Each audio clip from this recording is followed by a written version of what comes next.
ಕೊಲ್ಲುತ್ತಾ homeopathy ವಿಶೇಷ ಕಾರ್ಯಕ್ರಮಕ್ಕೆ ಸ್ವಾಗತ. ನಾನು ನವಿತಾ ಜನಿ. ಇವತ್ತು ವರ್ಲ್ಡ್ ಹೋಮಿಯೋಪತಿ ಡೇ ಹಿನ್ನೆಲೆಯಲ್ಲಿ ವಿಶ್ವದಾದ್ಯಂತ ಈಗ ಕೊರೋನಾ ಕರಿನೆರಳು ಇದೆ, ಸಾಕಷ್ಟು ಆತಂಕದ ವಾತಾವರಣ ಇದೆ. ಇಂತಹ ಸಂದರ್ಭದಲ್ಲಿ ಸಾಕಷ್ಟು ಜನರು ನಾವೀಗಾಗಲೇ ಹೋಮಿಯೋಪತಿ ಮೆಡಿಸಿನ್ ತೆಗೆದುಕೊಳ್ತಾ ಇದ್ದೀವಿ, ಒಂದು ಕಡೆ ನಮ್ಗೆ ಇನ್ನೊಂದಷ್ಟು ಕೆಲವೊಂದೊಂದು ಬೇರೆ ಬೇರೆ ಸಿಂಪ್ಟಮ್ಸ್ ಗಳಿದೆ ಅನ್ನುವಂತಹ ಆತಂಕವನ್ನ ಹೊರ ಹಾಕ್ತಾ ಇದ್ದಾರೆ. ಆದ್ರೆ ಇವತ್ತು ವರ್ಲ್ಡ್ ಹೋಮಿಯೋಪತಿ ಡೇ ಆಗಿರುವಂತಹ ಹಿನ್ನೆಲೆಯಲ್ಲಿ ನಾವು ಗಮನಿಸಬಹುದು, ಬೇರೆ ಬೇರೆ ರೀತಿಯಾಗಿ ಇವತ್ತಿನ ಈ ಒಂದು ದಿನವನ್ನ ವಿಶ್ವದಾದ್ಯಂತ ಹೋಮಿಯೋಪತಿ ಡೇ ಅಂತ ಹೇಳಿ ಆಚರಣೆ ಮಾಡಲಾಗ್ತಾ ಇದೆ. ಅದರಲ್ಲೂ ಮುಖ್ಯವಾಗಿ ನಾವು ಗಮನಿಸಬೇಕಾಗಿದ್ದು ವ್ಯಕ್ತಿ ಕೇಂದ್ರಿತ ಚಿಕಿತ್ಸೆಯನ್ನ ಇಲ್ಲಿ ನೀಡಲಾಗುತ್ತೆ. ಪ್ರತಿಯೊಬ್ಬ ವ್ಯಕ್ತಿಯನ್ನ ಆತನ ಒಂದು ಸಿಂಪ್ಟಮ್ಸ್ ಗಳನ್ನ ಅನುಸರಿಸಿ ಆಗಿರ್ಬೋದು ಅಥವಾ ಆತನ ಆರೋಗ್ಯದ ವಿಚಾರವನ್ನು ಇಟ್ಟುಕೊಂಡು ಇಲ್ಲಿ ಚಿಕಿತ್ಸೆಯನ್ನ ನೀಡಲಾಗುತ್ತೆ. ಹಾಗಾದ್ರೆ ಇವತ್ತು ಯಾವ ರೀತಿಯಾಗಿ ಕೊರೋನಾವನ್ನ ಕೊಲ್ಲುವಂತಹ ಸಾಮರ್ಥ್ಯ ಹೋಮಿಯೋಪತಿಗೆ ಇದೆಯಾ ಅನ್ನುವಂತಹ ಮಾತುಗಳು ಕೂಡ ಇದೆ. ಏನ್ ಮಾಡಬಹುದು ಇಂತಹ ಸಂದರ್ಭದಲ್ಲಿ, ಯಾವ ರೀತಿಯಾಗಿ ಚಿಕಿತ್ಸೆಯನ್ನ ಪಡ್ಕೊಳ್ಳಬಹುದು, ಯಾವ ರೀತಿಯಾಗಿ ಲೈಫ್ ಸ್ಟೈಲ್ ಅನ್ನ ಬದಲಾವಣೆ ಮಾಡ್ಕೊಳ್ಬೇಕಾಗುತ್ತೆ, ಇವೆಲ್ಲದರ ಬಗ್ಗೆ ಮಾತನಾಡೋದಕ್ಕೆ ನಮ್ ಜೊತೆ ಸಾಕಷ್ಟು ವರ್ಷಗಳಿಂದ ಹೋಮಿಯೋಪತಿಯಲ್ಲಿ ಸೇವೆಯನ್ನ ಸಲ್ಲಿಸಿರುವಂತಹ ಹಾಗೇನೆ ಹೋಮಿಯೋಪತಿಕ್ ಫಿಸಿಷಿಯನ್ ಆಗಿ ಬೆಂಗಳೂರಲ್ಲಿ ಕಾರ್ಯನಿರ್ವಹಿಸ್ತಾ ಇರುವಂತಹ ಡಾಕ್ಟರ್ BT ರುದ್ರೇಶ್ ಅವರು ನಮ್ಮ ಜೊತೆ ಇದ್ದಾರೆ. ಕಾರ್ಯಕ್ರಮಕ್ಕೆ ಸ್ವಾಗತ ಸರ್. ನಿಮ್ಗೆ ನಮಸ್ಕಾರ. ಇವತ್ತು ವರ್ಲ್ಡ್ ಹೋಮಿಯೋಪತಿ ಡೇ ಒಂದು ರೀತಿಯಲ್ಲಿ ವಿಶ್ವದ ಎಲ್ಲಾ ರೀತಿಯಲ್ಲೂ ಕೂಡ ಆತಂಕದ ವಾತಾವರಣ ಇರುವಂತಹ ಸಂದರ್ಭದಲ್ಲಿ ಆಯುಷ್ ಇಲಾಖೆ ಕೂಡ ಒಂದಷ್ಟು ವಿಚಾರಗಳನ್ನ ಪರಿಗಣನೆಗೆ ತೆಗೆದುಕೊಂಡಿದೆ. ಹೋಮಿಯೋಪತಿ ವಿಚಾರಕ್ಕೆ ಸಂಬಂಧಪಟ್ಟ ಹಾಗೆ ನಾವು ನೋಡೋದಾದ್ರೆ ಇವತ್ತು ವರ್ಲ್ಡ್ ಹೋಮಿಯೋಪತಿ ಡೇ ಸಂದರ್ಭದಲ್ಲಿ ನೀವು ಏನ್ ಹೇಳೋದಕ್ಕೆ ಬಯಸ್ತೀರಾ? ಅದಕ್ಕಿಂತ ಮುಂಚೆ ಒಂದು ಕ್ವಿಕ್ ಟೇಕ್ ಅಂತಾರಲ್ಲ, ಹಂಗೆ ನಮ್ಮ ಹೋಮಿಯೋಪತಿಯ ಜನಕ ಕ್ರಿಶ್ಚಿಯನ್ ಫ್ರೆಡ್ರಿಕ್ ಸ್ಯಾಮ್ಯುಯಲ್ ಯಾರಿದ್ದಾರೆ, ಅವರು ಏಪ್ರಿಲ್ 10, 1755 ಹುಡ್ತಾರೆ. ಒಬ್ಬ ಸಣ್ಣ ಫ್ಯಾಮಿಲಿ, ಬಹಳ ಬಡತನದಿಂದ ಮೇಲೆ ಬರ್ತಾರೆ. 12ನೇ ವಯಸ್ಸಿಗೆ ಅವರು 12-13 ಭಾಷೆಗಳಲ್ಲಿ ಪರಿಣಿತರಾಗಿರ್ತಾರೆ.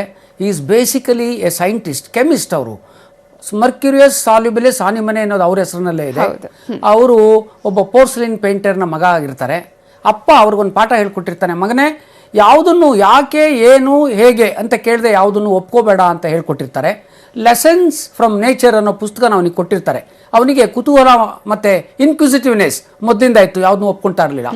MBBS ಡಾಕ್ಟರ್ ಆದ. ಪಾಪ ಅದಾದಮೇಲೆ MD ಮಾಡೋಕೆ ಅವನ ಹತ್ರ ದುಡ್ಡಿರಲಿಲ್ಲ.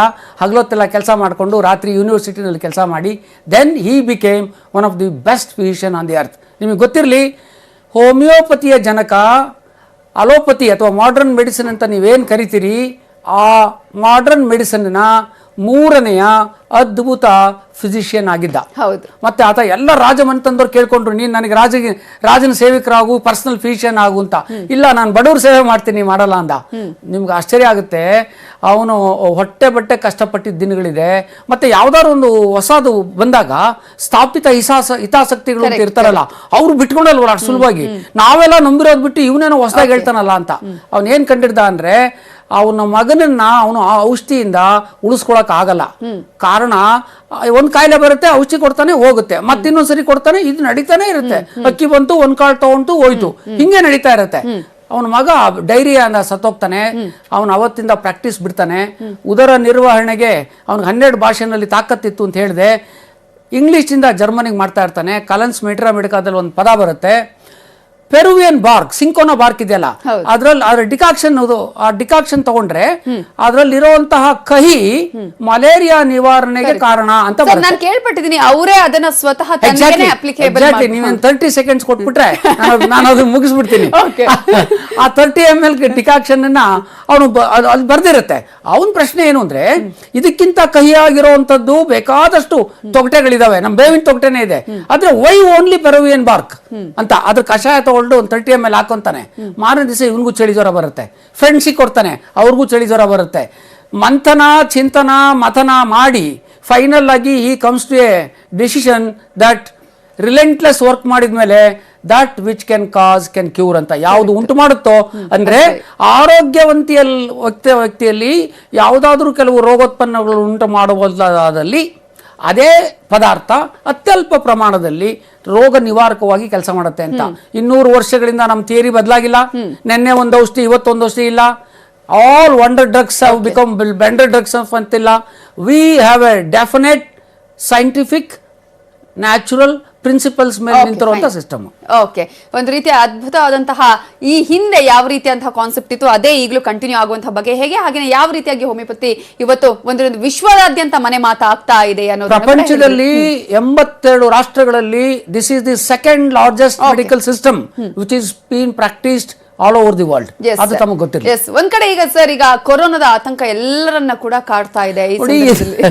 ನನಗೆ ಆಶ್ಚರ್ಯ ಏನಾಗೋಗ್ಬಿಡ್ತು ಅಂದ್ರೆ, ನನಗೂ ಲಾಕ್ಡೌನ್ ಆಗಿ ಆಗಲೇ ಒಂದು 20 ದಿವಸ ಆಯ್ತು. ಎದ್ರೆ ಕರೋನಾ, ಕೂತ್ರೆ ಕರೋನಾ, ನಿದ್ದೆಲಿ ಕರೋನಾ, ಏನು ಕರೋನಾ, ಅವ್ರ ಹಿಂದೆ ಅವ್ರು ಕರೋನಾ ಅಂತಾರೆ. ಹಂಗ ಆ ಕರೋನಾ ಸ್ಥಿತಿ ನಮ್ದೆಲ್ಲರದು ಆಗೋಗ್ಬಿಟ್ಟಿದೆ. I will tell you honestly, ಇದ್ರ ಖಂಡಿತ ನಮ್ಗಿರೋ ಪರಿಸ್ಥಿತಿ ನೋಡಿದರೆ ಅತ್ಯಂತ ಭೀಕರವಾಗಿ, ಮಾರಣಾಂತಿಕವಾಗಿ, ಮಹಾಮಾರಿ ಅಲ್ಲೆಲ್ಲ ನಡೆದಿರೋದು ನೋಡ್ಬಿಟ್ರೆ, ಆ ಟಿ ವಿಲಿ ನಮಗೆಲ್ಲ ತೋರಿಸ್ತಾ ಇದ್ರಲ್ಲ, ಹೆಣ್ಗಳು ತೊಗೊಂಡೋಗಿ ಹುಳ ಸುರಿದಂಗೆ ಸುರಿಯೋದನ್ನ ನೋಡ್ಬಿಟ್ರೆ ಎಂಥವನಿಗೂ ಆಗುತ್ತೆ. ಒಂದು ಅಂಶ ನಮ್ಮ ಜನತೆಗೆ ಮನದಟ್ಟಾಗಬೇಕಾಗಿದ್ದು, ಈ ಕಾಯಿಲೆ 100ಕ್ಕೆ 98 ಜನಕ್ಕೆ ಹುಷಾರಾಗುತ್ತೆ. ಅದು ಮೊದಲು ನಮ್ಮ ತಲೆನಲ್ಲಿ ಇರ್ಲಿ. ಹೆದರ್ಕೊಂಡ್ಬಿಟ್ಟು ಜೋ ಮರ್ಗಯ, ಜೋ ಡರ್ಗಯ, ಸಮಜೋ ಮರ್ಗಯ ಆಗೋದ್ ಬೇಡ. ಅದು ಅದಂಗಿರ್ಲಿ. ಯಾಕೆಂದ್ರೆ ಅಡ್ಮಿಟ್ ಆದವರು ಚೇತರಿಕೆ ಕಾಣ್ತಾ ಇದಾರೆ. ಕರೋನಾ ಇಂದ ಸತ್ತವ್ರಿಗಿಂತ ಎಣ್ಣೆ ಸಿಗದೆ ಆತ್ಮಹತ್ಯೆ ಮಾಡ್ಕೊಂಡವ್ರ ಸಂಖ್ಯೆ ಜಾಸ್ತಿ ಆಗೋಯ್ತು.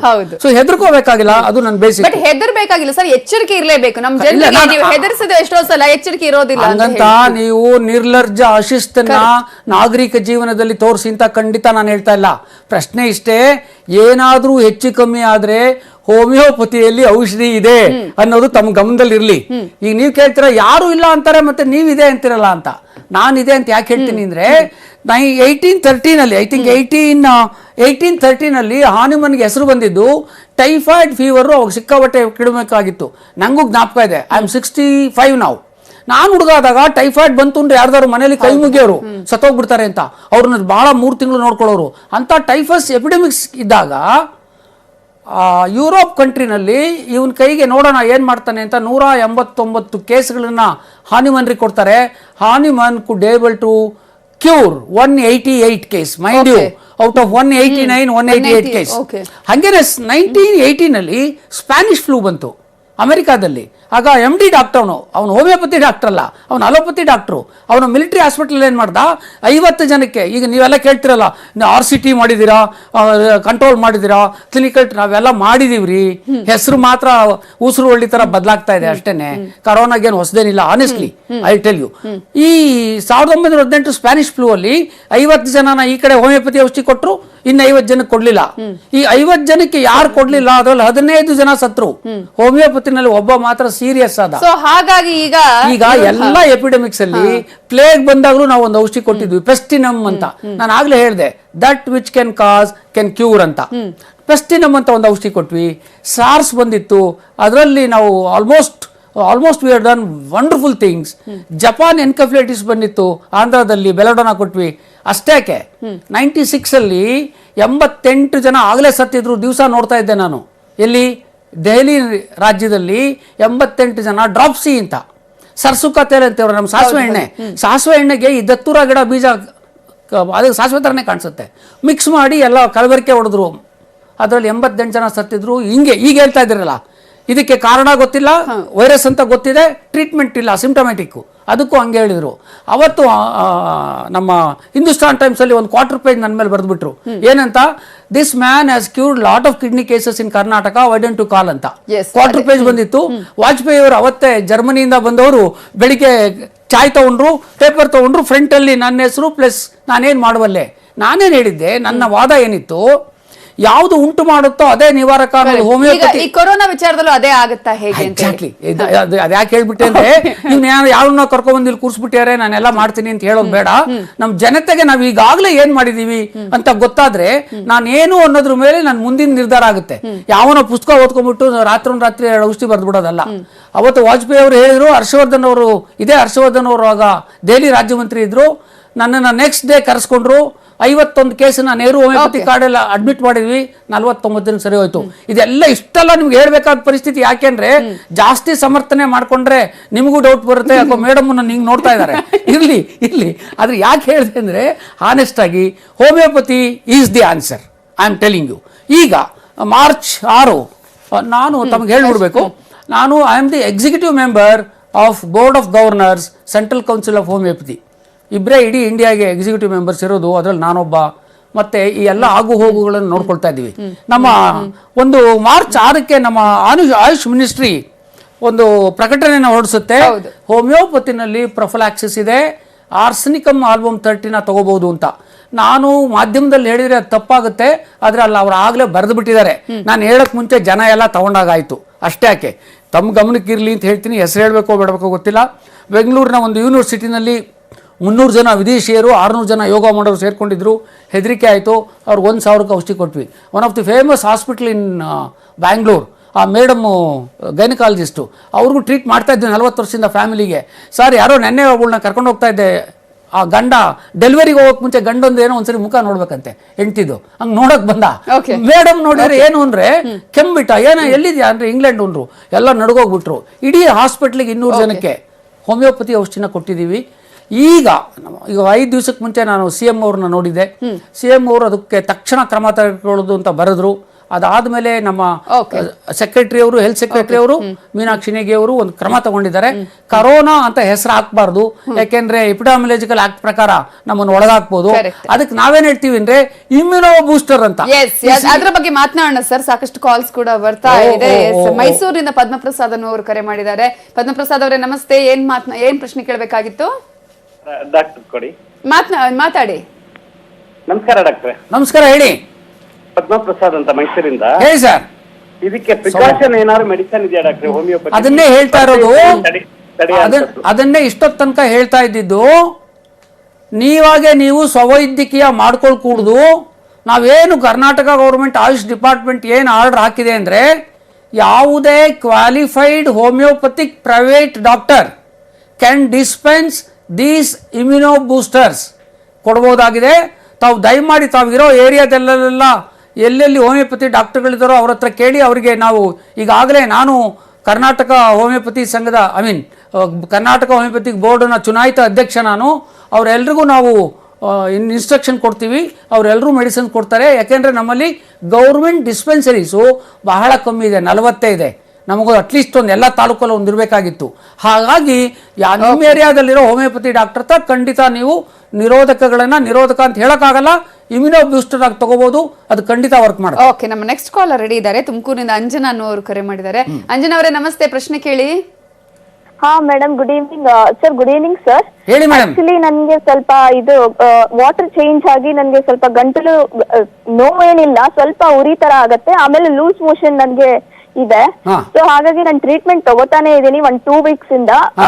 ಮೇ ಬಿ 21st ಇಂದಾನು ತಗೋತಾ ಇದೀನಿ, ಅದು ನಿಂತಿಲ್ಲ ನನ್ಗೆ. ನಿಮ್ಮ ವಯಸ್ಸು 27 ಸರ್. ಏನ್ ಕೆಲಸ ಮಾಡ್ತೀರಿ ಸರ್? ನಾನು ಏನು ಕೆಲಸ ಮಾಡ್ತಾ ಇಲ್ಲ ಸದ್ಯಕ್ಕೆ. ಒಳ್ಳೆ ಕೆಲಸ. ಹಂಗೇರಿ. ಈಗ 2 ವಾರದಿಂದ ಔಷಧಿ ತಗೊಳ್ತಾ ಇದೀವಿ ಅಂದ್ರಲ್ಲ, ನಿಮ್ಗೆ ಇದಕ್ ಮುಂಚೆನೂ ಈ ತರದ ಕಾಯಿಲೆ ಬರ್ತಾ ಇತ್ತಾ? ಹಾ ಸರ್, ಫುಡ್ ಇನ್ಫೆಕ್ಷನ್ ಆಗಿ ಒಂದ್ಸಲ ಅಡ್ಮಿಟ್ ಆಗಿದೆ. ಏನು ಹೆದರ್ಕೋಬೇಕಾಗಿಲ್ಲ. ಇದೇ ಫಸ್ಟ್ ಟೈಮ್ ಬಂದಿದ್ದಿದ್ರೆ, ಸುಸ್ತು ಆಗ್ತಾ ಇದ್ರೆ, 1 ವಾರ ಆದ್ಮೇಲೆ ಉಸಿರಾಟದ ತೊಂದರೆ ಶುರುವಾಗಿದ್ರೆ ಓಹೋ ಹೌದಾ ಕರೋನಾ ಬಂದಿದ್ಯಾ ಅಂತ ಅನ್ಕೋಬಹುದಾಗಿತ್ತು. ಹನುಮಂತ ಕೋತಿ, ಎಲ್ಲ ಕೋತಿಗಳು ಹನುಮಂತ ಅಲ್ಲ. So you don't need to get worried about. ಈಗ ಹೆಂಗ್ ತಗೊಳ್ತಾ ಇದ್ರು ಅವ್ರ ಹತ್ರನೇ ಔಷಧಿ ಕಂಟಿನ್ಯೂ ಮಾಡಿ. ಅಲ್ಲಿ ಯಾರು ಒಳ್ಳೆ ಹೋಮಿಯೋಪತಿ ಡಾಕ್ಟರ್ ಇದ್ರೆ ದಯವಿಟ್ಟು ಅವ್ರು ನೋಡಿ ನಿಮ್ಗೆ ಚಿಕಿತ್ಸೆ ಕೊಡ್ತಾರೆ. ಓಕೆ, ಎಲ್ಲರಲ್ಲಿರುವಂತಹ ಪ್ರಶ್ನೆ ಈಗ ಇಂತಹ ಸಂದರ್ಭದಲ್ಲಿ ನಾವು ಹೋಮಿಯೋಪತಿ ಟ್ರೀಟ್ಮೆಂಟ್ ಅನ್ನ ಕಂಟಿನ್ಯೂ ಮಾಡಬಹುದಾ ಅಂತ ಹೇಳಿ. ಸರ್ ನಾನು ಮಾತನಾಡಿಸ್ತೀನಿ ಇದ್ರ ಬಗ್ಗೆ. ನೆಕ್ಸ್ಟ್ ಕಾಲರ್ ರೆಡಿ ಇದ್ದಾರೆ. ಬೆಂಗಳೂರಿನಿಂದ ಅರಸು ಅನ್ನೋರು ಕರೆ ಮಾಡಿದ್ದಾರೆ. ಅರಸು ಅವರೇ ನಮಸ್ತೆ, ಪ್ರಶ್ನೆ ಕೇಳಿ. ನಮಸ್ಕಾರ, ಹೇಳಿ ಸರ್. ಸರ್ ನಮಸ್ತೆ. ನಮಸ್ಕಾರ. ಸರ್ ಏನಂದ್ರೆ ಮನುಷ್ಯ ಹೇಳಿ ಈ ಕೊರೋನಾ ಇಂದ ಬಹಳ ಬೇಸತ್ತೋಗ್ಬಿಟ್ಟಿದ್ದಾರೆ. ಮಾನಸಿಕವಾಗಿ ಮತ್ತು ದೈಹಿಕವಾಗಿ ಮನೇಲಿ ಇರೋದಕ್ಕೆ ಹೋಮಿಯೋಪತಿಯಿಂದ ಯಾವ ತರ ಒಂದು ನಿಮ್ಗೆ ಆಶ್ಚರ್ಯ ಆಗುತ್ತೆ. ನಾನು ಹೇಳಿದ್ದಿದ್ರೆ ಹೆಂಗೋ ಅಂತ ಹೇಳ್ತಾ ಇದ್ದೆ. Wuhan national institute of public health ನ ಮತ್ತೆ ಎಪಿಡಾಮಿಲಾಜಿ ಇನ್ಸ್ಟಿಟ್ಯೂಟ್ ನ 3 ಜನ ಡಾಕ್ಟರ್ಗಳು ಬರ್ದಿದ್ದಾರೆ, ನಿಮಗೆ ಕರೋನಾ ಬರೋಕೆ ನಿಮ್ಮ ಮನಸ್ಥಿತಿಯು ಕಾರಣ ಅಂತ. ಎಲ್ಲಿ ಮೈಂಡು ಎಲ್ಲಿ ಕರೋನಾ ಅಂತೀರಾ? ಈಗ ಉದಾಹರಣೆಗೆ ಎಕ್ಸಾಮ್ ಟೈಮ್ ನಲ್ಲಿ ಹುಡುಗರು ನೋಡಿದೀರಾ, ಎಲ್ಲ ಎದ್ರಕೊಂಡ್ಬಿಟ್ಟಿರ್ತಾರೆ, ಏನಾಗುತ್ತೋ ಏನೋ. ಅವ್ರ ಎಕ್ಸಾಮ್ ಆಗದ್ನಕ ನಾವು ಬಾಣ್ತೀರಿ ಕಾಪಾಡ್ದಂಗ್ ಕಾಪಾಡ್ಕೋಬೇಕು ಅವ್ರನ್ನ, ಅಲ್ವಾ? ಅವಾಗ ಏನಾಗಿರುತ್ತೆ ಗೊತ್ತಾ, NK ಸೆಲ್ಸ್ ಅಂತ ಇದೆ ಬಾಡಿನಲ್ಲಿ, ಹಂಗೆ ಲಿಂಫೋಸೈಟ್ಸ್ ಅಂತ ಇದೆ, ಅದು ಪೂರ್ತಿ ಕಮ್ಮಿ ಆಗೋಗ್ಬಿಡುತ್ತೆ ಹೆದರಿಕೆಗೆ. ಅಂದ್ರೆ ದೇಹ ಹಠಾತ್ ದಾಳಿಯಿಂದ, ಜೀವನದಲ್ಲಾಗುವಂತ ಹಠಾತ್ ಬದಲಾವಣೆಗಳಿಂದ ಆದ್ರೆ ಈ ತರ ಆಗುತ್ತೆ. ಈಗ ನಮಗೂ ನಿಮ್ಗೂ ಆಗಿರೋದು ಹಂಗೆಯಾ? ಪರೀಕ್ಷೆ ಒಂದ್ಸರಿ ಬರೆದು ಬಿಟ್ರೆ ಪಾಸ್ ಆಫ್ ಫೇಲ್ ಆಮೇಲೆ ನೋಡ್ಕೊಳೋಣ, ಅಲ್ಲಿವರೆಗೆ ನಿಮ್ಮನ್ನ ನೀವು ಸಮತೋಲನ ಶಿಸ್ತಿನಲ್ಲಿ ಇಟ್ಕೊಳ್ಳಿ. ಅವ್ನು ಹೇಳ್ತಾನೆ ಯಾರ್ಯಾರಿಗೆ ಬರುತ್ತೆ ಅಂತ. ಯಾರು ಇಂಟಾಲರೆಂಟ್ ಆಗಿರ್ತಾರೋ, ಯಾರಿಗೆ ಸಿಟ್ಟು ಜಾಸ್ತಿ ಇರುತ್ತೋ, ಯಾರು ತಮ್ಮನ್ನು ತಾವು ಅತ್ಯಂತ ಕಳವಳಕಾರಿ, ಆತಂಕಕಾರಿ, ಒಳಗಡೆ ಉನ್ಮಾದಕ್ಕೆ ಒಳಗಾಗ್ತಾರೋ ಅಂಥವ್ರಿಗೆ ಬರುತ್ತೆ ಅಂತಾನೆ.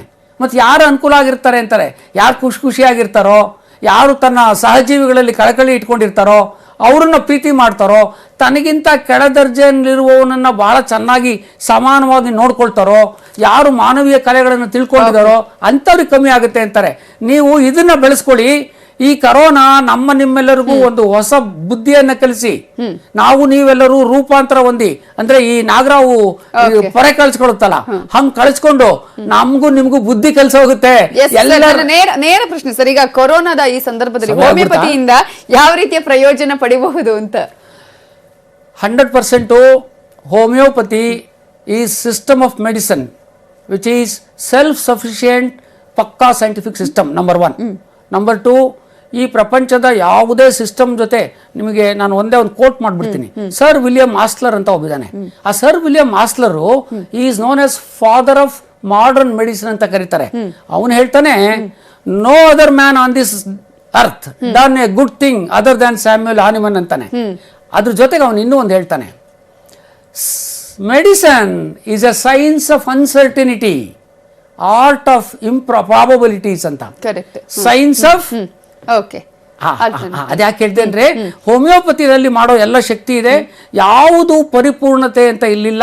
ಈಗ ನೀವು ಮಾಡರ್ನ್ ಮೆಡಿಸಿನ್ ಅಂತ ಇಷ್ಟೋ ತನಕ ಹೇಳಿ ನಾವು ಕೊಡ್ತಿದೀವಿ ಅಂತಾರಲ್ಲ, HCQ ತಗೊಂಡು ಇಬ್ರು ಹೋಗ್ಬಿಟ್ರಪ್ಪ, ಎಲ್ಲಿ ಕ್ಲಿನಿಕಲ್ ಟ್ರಯಲ್ಸ್ ಆಗಿದೆ? ಮೆಡಿಸಿನ್ ಗಣೇಶ್ ಮಾಡು ಅಂದ್ರೆ ಅವ್ರು ಅಪ್ಲೈ ಮಾಡಿದ್ರು ಅಂತ. ನಮ್ಮ ಔಷಧಿಗಳು ಎಲ್ಲ ಸುರಕ್ಷಿತ, ಸೈಡ್ ಎಫೆಕ್ಟ್ಸ್ ಕೂಡ ಇಲ್ಲ ಅನ್ನೋ ನಮ್ಮ ನೆಕ್ಸ್ಟ್ ಕಾಲರ್ ರೆಡಿ ಇದ್ದಾರೆ ಸರ್. ಮೈಸೂರಿನಿಂದ ಜ್ಯೋತಿ ಅನ್ನೋರು ಕರೆ ಮಾಡಿದ್ದಾರೆ. ಜ್ಯೋತಿ ಅವರೇ ನಮಸ್ತೆ, ಪ್ರಶ್ನೆ ಕೇಳಿ. ನಮಸ್ತೆ ಮೇಡಮ್. ನಮಸ್ತೆ ಸರ್. ನಮಸ್ಕಾರ, ಹೇಳಿ ಮೇಡಮ್. ಸರ್, ನಮ್ಮ ಮನೇಲಿ 5 ವರ್ಷದ ಮಗು ಇದೆ. ಅದಕ್ಕೆ ಇಮ್ಯುನಿಟಿ ಪವರ್ ಹೆಚ್ಚಿಗೆ ಮಾಡ್ಬೇಕು ಅಂದ್ರೆ, ಈಗ ಮಗುನ ಆಸ್ಪತ್ರೆಗೆ ಕರ್ಕೊಂಡು ಹೋಗಕ್ಕಾಗಲ್ಲ, ಅಲ್ಲಿ ಹೋಮಿಯೋಪತಿ ಡಾಕ್ಟರ್ನ ಈಗ ಭೇಟಿ ಮಾಡೋ ಪರಿಸ್ಥಿತಿ ಇಲ್ಲ. ಸೊ ಮನೇಲಿ ಯಾವ ತರ ಮಗುಗೆ ಇಮ್ಯುನಿಟಿ ಪವರ್ ಜಾಸ್ತಿ ಮಾಡ್ಲಿಕ್ಕೆ ಯಾವ್ದಾರ ಮೆಡಿಸಿನ್ಸ್ ಅಂದ್ರೆ ಫುಡ್ ಅಲ್ಲಿ ಏನಾದ್ರು ಇದೆಯಾ? ಇಲ್ಲ ನೋಡಿ, ಈ ಇಮ್ಯುನಿಟಿ ಅಂತ ಎಲ್ಲರೂ ಹೇಳ್ತಾ ಇದಾರೆ ಬಹಳ ದಿವಸದಿಂದ, ನಾನು ಕೇಳ್ತಾ ಇದ್ದೀನಿ. ಇದೇನೋ ನೆನ್ನೆ ರಾತ್ರಿ 130 ml ಹಾಕೊಂಡ್ಬಿಟ್ಟು ಬೆಳಿಗ್ಗೆ ಏನು ಒಳ್ಳೆ ಹಿಂಗೆ ಎದ್ದು ಕುತ್ಕೊಂಡ್ಬಿಡ್ತಾನೆ ಅನ್ನೋದು ಆ ಥರದ ಇಮ್ಯುನಿಟಿ ಅಲ್ಲ. ಇಮ್ಯುನಿಟಿ ಅನ್ನೋವಂಥದ್ದು ವೈಯಕ್ತಿಕವಾಗಿ ಬಂದಿರೋವಂಥದ್ದು. ಈ ಕಡೆ ಮನೇಲಿ ಯಾರೋ ಬೆಡ್ಶೀಟ್ ಕೊಡುವಿದ್ರೇನೆ ಅಕ್ಷಿ ಅಂತಾಳೆ ಪಕ್ಕದ ಮನೇಲಿ, ಇವನು ಇಲ್ಲಿ ಸಿಮೆಂಟ್ ಹೊರ್ತಾನೆ ಬೆಳಗಿಂದ ಸಾಯಂಕಾಲದವರೆಗೆ ಬೆಳ್ಳಿಗೆ ಇರ್ತಾನೆ, ಅವನು ಒಂದ್ಸರಿನೂ ಅಕ್ಷಿ ಅನ್ನಲ್ಲ. ನಮ್ಮಲ್ಲಿ ಹೋಮಿಯೋಪತಿಲಿ ಏನು ಮಾಡ್ತೀವಿ, ಹೆರಿಡಿಟ್ರಿ ಎನ್ವೈರನ್ಮೆಂಟ್ ಜೊತೆಗೆ ಕಾಯಿಲೆಯನ್ನು ಭರಿಸಿಕೊಳ್ಳುವ ಅಶಕ್ತತೆ ಮನುಷ್ಯರಲ್ಲೇ ಇರುತ್ತೆ. ರೋಡಲ್ಲಿ ಬಿದ್ದು ಒದ್ದಾಡೋರ್ಗೆ ಏನೂ ಆಗಲ್ಲ. ನೀವು ಕಾರ್ಪೆಟ್ ಮೇಲೆ ಬೆಳೆಸ್ತಿರಲ್ಲ, ಏನು ಮಾಡಬೇಕಾಗಿಲ್ಲ. ಸದ್ಯಕ್ಕೆ ಹೊರಗಡೆ ಕಳಿಸ್ಬೇಡಿ, ಒಳಗಡೆ ಇಟ್ಕೊಳ್ಳಿ. ಬಿಸಿ ನೀರನ್ನ ಎವ್ರಿ 4 hours ಕೊಡ್ತಾ ಇರಿ. ಹಣ್ಣು ತರಕಾರಿಗಳನ್ನ ಕೊಡ್ತಾ ಇರಿ. ಫ್ರಿಜ್ಜಲ್ಲಿ ಇಟ್ಟಿರೋ ಐಟಮ್ಸನ್ನ ಕೊಡಬೇಡಿ. ಆದಷ್ಟು ಹೊರಗಡೆ ಮಕ್ಕಳನ್ನ ಬಿಡಬೇಡಿ. ಕತೆ ಗೀತೆ ಹೇಳಿ, ಶಿವಾಜಿ ಕತೆ ಹೇಳಿ, ಪಂಚತಂತ್ರದ ಕತೆ ಹೇಳಿ, ಅವ್ರಿಗೆ ಮಾರಲ್ ಬೂಸ್ಟ್ ಆಗಲಿ. ಆ ಮಾರಲ್ ಬೂಸ್ಟ್ ಆಗಿದ್ರೇನೆ ಇಮ್ಯುನಿಟಿ ಆಗುವಂತ.